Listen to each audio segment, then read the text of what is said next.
नमस्कार दोस्तों, जय हिंद। स्वागत है आप सबका मेरे अपने YouTube channel SST with Bunty में, जहां पर आप SST को जानेंगे, समझेंगे और बिना रटे आंसर लिखेंगे। क्योंकि ये SST विद बंटी सिर्फ SST नहीं पढ़ाता है, SST को समझाता है। पढ़ाना का काम बहुत टीचर कर रहे हैं, मैं समझाने का काम कर रहा हूं, ताकि आपको याद रखने की जरूरत ना पड़े, आपको रटने की जरूरत ना पड़े। बस आप कॉपी उठाएं, कलम उठाएं और बस आप लिखते चल जाएं। ऐसा मैं आपको समझाऊंगा एक कहानी की तरह। तो मेरे इस जर्नी में जुड़ने के लिए दोस्तों, आप सबसे पहले YouTube में जाकर के, अगर आप चैनल पे नए हैं तो सबसे पहले आप चैनल को सब्सक्राइब कर लीजिए, बेल का आइकन दबा दीजिएगा और सभी दोस्तों को शेयर जरूर कीजिएगा। और अगर आप मुझे इंस्टाग्राम में देखते हैं या कहीं भी, तो आप जाके SST विद बंटी सर्च करिए और मुझे जरूर से जरूर सब्सक्राइब कीजिए। आप अगर मुझे इंस्टाग्राम में या फेसबुक में देख रहे हैं तो आपसे मैं एक रिक्वेस्ट करूंगा कि आप प्लीज यूट्यूब में जाकर के SST विद बंटी लिख करके सर्च करिए, उस चैनल को सब्सक्राइब करिए और मुझे जाकर के एक बार पूरे मेरे सारे वीडियोस को देखिए। मैं किस तरह से आपको SST रटवाने का नहीं बल्कि कहानी की तरह समझाने का कोशिश करता हूं, ताकि अगली बार जब आप एग्जाम में बैठे तो आपको याद करने की जरूरत ना पड़े कि क्या लिखना है। आपका कलम रुके नहीं, बस मेरी बात आपको याद आए और आप लिखते चले जाए। तो यूट्यूब में जाकर के सब्सक्राइब जरूर कीजिए और अगर इंस्टाग्राम में या फेसबुक में देख रहे हैं तो फॉलो जरूर कर लीजिएगा। बढ़ते हैं आगे। तो दोस्तों, जैसा कि हमने पिछली वीडियो में आपको मगध साम्राज्य के बारे में बताया था। किसके बारे में? मगध साम्राज्य के बारे में। आपको अच्छे से पता है कि मैं रटवाने वाला काम नहीं करता हूं, सीधा समझाने वाला काम करता हूं। तो अगर आपने मेरा मगध साम्राज्य वाला वीडियो देखा है तो आपको अच्छे से पता होगा कि मगध साम्राज्य एक समृद्ध साम्राज्य था। 16 महाजनपद जो थे, जो महाजनपद मैंने आपको पढ़ाया उस चैप्टर में मैंने पढ़ाया था मगध साम्राज्य के बारे में। तो जो 16 महाजनपद थे उसमें मगध साम्राज्य जो था वो सबसे सर्वश्रेष्ठ था, सबसे उन्नत था, सबसे बड़ा था। क्यों? क्योंकि चारों ओर पहाड़ियों से घिरा हुआ था, नदियां थी, है कि नहीं? दुश्मन उसमें आक्रमण नहीं कर पाते थे पहाड़ियों की वजह से। तो प्राकृतिक संप्रदाय, प्राकृतिक देन की वजह से महाजनपद बहुत प्रसिद्ध रहा। लेकिन ये जो महाजनपद है उसमें, महाजनपद में जो मगध साम्राज्य हो, महाजनपद में जो मगध साम्राज्य आता है, मगध साम्राज्य जो इतना प्रसिद्ध साम्राज्य है, उसको चलाने वाले वंश भी तो होंगे। साम्राज्य एक ही होता है, लेकिन प्राचीन भारत में साम्राज्य एक ही है, लेकिन अलग अलग साम्राज्य होते थे, लेकिन उस साम्राज्य को चलाने वाले अलग अलग वंश होते थे। वंश जो थे वो वंश में राजा होते थे, राजा का बेटा राजा होता था, फिर उस वंश का अंत हो जाता था, फिर अगला वंश आता था, उसका राजा बेटा राजा, इस तरह से चलता था प्राचीन भारत हमारा। तो मगध साम्राज्य में जो सबसे पहला वंश था वो था हर्यक वंश। क्या था? हर्यक वंश। इतिहास का बहुत अच्छा वंश, बहुत बड़ा वंश जो मगध साम्राज्य का चला था, है कि नहीं? हर्यक वंश का इतिहास हम इस वीडियो में हर्यक वंश का इतिहास पढ़ने वाले हैं। मगध साम्राज्य जो है, जो इतना उन्नत नगर था, देखिए मगध साम्राज्य को देखते हुए हमें यह समझ में आता है कि द्वितीय नगरीकरण शुरू हो चुका था। मगध साम्राज्य को जब हम पढ़ते हैं और समझते हैं तो हमें ये अच्छे से समझ में आता है कि द्वितीय नगरीकरण शुरू हो चुका है। पहला नगरीकरण हमने कहां पढ़ा था? सिंधु सभ्यता में। मगध साम्राज्य को जब हम पढ़ते हैं तो हमें द्वितीय नगरीकरण का पता चलने लगता है कि यहां से द्वितीय नगरीकरण का शुरुआत हो चुका है। ठीक है दोस्तों, तो हर्यक वंश का इतिहास हम इसमें पढ़ने वाले हैं। 1 मिनट के लिए रुकिएगा।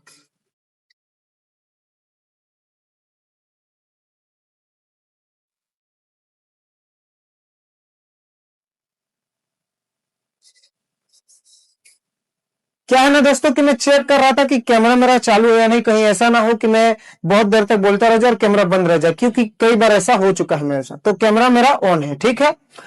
तो हर्यक वंश का इतिहास हम लोग पढ़ेंगे। हर्यक वंश में जो सबसे पहले राजा थे वो थे महाराज बिंबिसार। कौन थे? महाराज बिंबिसार। तो चलिए महाराज बिंबिसार की कहानी हम लोग जानते हैं। देखिए दोस्तों, महाराज बिंबिसार जो थे ना, वो मगध साम्राज्य को इतना समृद्ध बना रहे थे, इतना समृद्ध बना रहे थे कि मगध साम्राज्य का हर तरफ चारों ओर जो था वो उन्नत के नाम से जाना जाता था। नगरीकरण बढ़ रहा था, व्यापार बढ़ा रहे थे, राजनीति उनकी मगध साम्राज्य की राजनीति की कूटी इतनी अच्छी थी कि वो अपने राजनीति में धर्म को पूरा अच्छे से जोड़ते थे, विवाह को पूरा अच्छे से जोड़ते थे। अपने राजनीतिक कूटी में मगध साम्राज्य के जो महाराज बिंबिसार थे, बिंबिसार की एक खासियत थी, वो अपने साम्राज्य को बढ़ावा देने के लिए अपने राजनीतिक कूटनीति में वो विवाह को बहुत आगे रखते थे। क्या करते थे बिंबिसार, क्या करते थे कि जिस क्षेत्र से उनकी लड़ाई चल रही है, जिस राज्य से उनकी लड़ाई होने वाली है, जिस राज्य को उनको जीतना है या जिस राज्य से उन्हें लाभ है, उस राज्य की कन्या से वो विवाह कर लेते थे। तो महाराज बिंबिसार ने भी ऐसा ही किया। अपने बगल के राज्य अंग और काशी, ये सब कोशी जो पद थे, कोशी साम्राज्य, जैसे मगध साम्राज्य था वैसे कोशी साम्राज्य, काशी साम्राज्य, जैसे बहुत सारे साम्राज्य थे। तो दूसरे साम्राज्य से क्या करता था, उनकी पुत्री से विवाह कर लेता था। और ये इतना अच्छा राजा था कि अपने पूरे साम्राज्य को दान देना, किसी का मदद करना, पूरे साम्राज्य का विस्तार करना, सेनाओं का संरक्षण, सब कुछ ये करता था। ये इतना अच्छा राजा था। बिंबिसार अपने समय में बहुत उन्नति किया, बहुत अच्छा रहा, क्योंकि मगध साम्राज्य का एक खासियत था कि वो प्रकृति से घिरा हुआ था, और प्रकृति से घिरे हुए के कारण मगध साम्राज्य में उन्नत बढ़ रहा था। कोई वार नहीं कर पाता था, व्यापार भी बढ़ता था नदियों के कारण। नदियां जो गंगा नदी, सोन नदी, याद रखिएगा, मगध साम्राज्य को प्राकृतिक संपदा जो मिली है उसमें पहाड़ और नदी ये दोनों बहुत खास है, क्योंकि पहाड़ चारों ओर से घिरा हुआ था। एक छोटा नागपुर का जंगल भी उसी में आता था।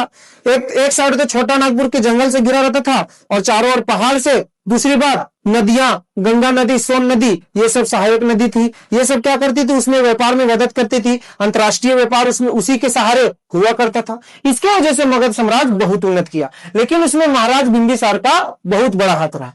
उसके बाद दोस्तों आए अजात शत्रु। अजात शत्रु महाराज बिंबिसार के ही बेटे थे। अजात शत्रु महाराज बिंबिसार के ही बेटे थे, लेकिन इनके ऊपर एक आरोप है, इनके ऊपर अभी भी एक आरोप के रूप में जाना जाता है कि इन्होंने अपने पिता बिंबिसार को कैदी बनाकर, बंदी बनाकर राजा बना। अजात शत्रु ने अपने पिता महाराज बिंबिसार को कैद कर लिया, बंदी बना लिया और खुद राजा की उपाधि ले ली, राजा बन गया और नगर संभालने लगा। ये उनके ऊपर एक आरोप है अजात शत्रु का। लेकिन ऐसा नहीं है कि अजात शत्रु ने बंदी बनाकर राजा बनने के बाद सब कुछ तबाह कर दिया, नहीं।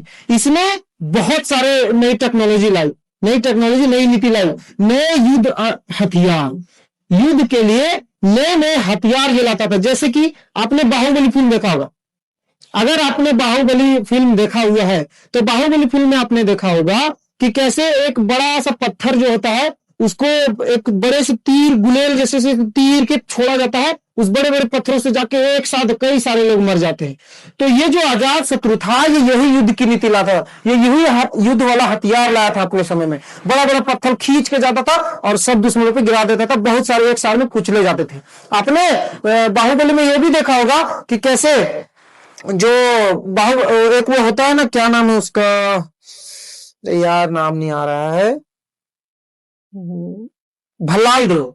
आपने बाहुबली के, अगर आप लोगों ने बाहुबली मूवी देखी हुई है तो बाहुबली में आपने देखा होगा कि किस तरह से जब युद्ध होता है तो कैसे वो बड़े बड़े पत्थर जो है वो गुलेल की मदद से खींचते हैं पूरे जोर से और छोड़ते हैं, जाकर के वो एक साथ कई दुश्मनों को कुचल देता है। वही अजात शत्रु भी करता था, वही युद्ध हथियार अजात शत्रु भी इस्तेमाल करता था। और आपने भलाल देखो, अगर रथ देखा होगा तो भलाल देखो, रथ में कैसे साइड में नुकीले तलवार लगे हुए होते थे, वो जाते थे एक साथ पे लोगों को काट देता था, देखा है कि नहीं। तो उसी तरह अजात शत्रु भी इन हथियारों का, इन जो अस्त्रों का उपयोग करता था, वैसे ऐसे अस्त्र बनाता था, ऐसे हथियार बनाता था जिससे एक साथ कई दुश्मन मारे जा सके। और इसी वजह से अजात शत्रु के समय में विस्तार बढ़ता गया मगध साम्राज्य के। राजाओं का यही काम होता था, सभी साम्राज्य में सभी राजाओं का, सभी वंशों का यही कार्य होता था कि वो अपने साम्राज्य को बढ़ाएं।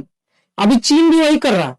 अभी के समय में चीन और अमेरिका क्या करना चाहते हैं? वो जानते हैं कि अपने विस्तार को बढ़ाना बहुत जरूरी है, इसीलिए चीन भी वही करता है, अपने विस्तार बढ़ाता है, अपना क्षेत्रफल बढ़ाता है कि जितना क्षेत्रफल बढ़ेगा उतना मेरा कब्जा में आएगा, उतना हम ज्यादा पावरफुल हो पाएंगे। अमेरिका भी यही चाहता है।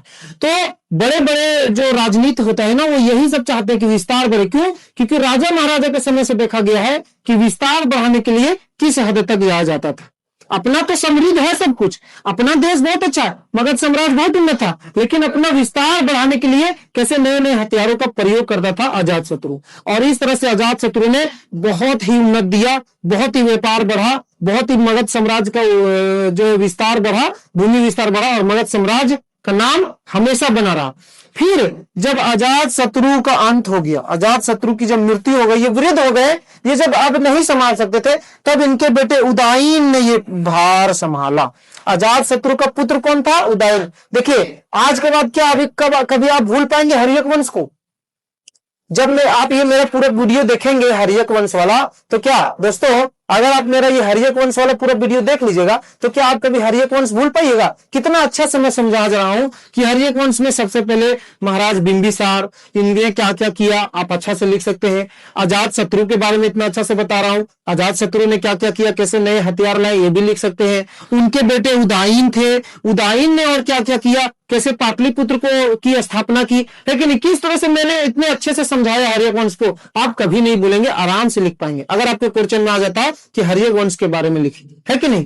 तो दोस्तों जो अजातशत्रु के पुत्र थे वो उदयन ने क्या किया ना, पाटलिपुत्र की स्थापना की, है कि नहीं? उन्होंने पाटलिपुत्र की स्थापना की और मगध साम्राज्य को अपनी राजधानी बना, मगध साम्राज्य का राजधानी पाटलिपुत्र को रख दिया। मगध साम्राज्य तरफ उसकी राजधानी जो पाटलिपुत्र की स्थापना की, उसको अपने राजधानी बना दी। इसीलिए हम लोग मगध साम्राज्य की राजधानी पाटलिपुत्र के नाम से जानते हैं।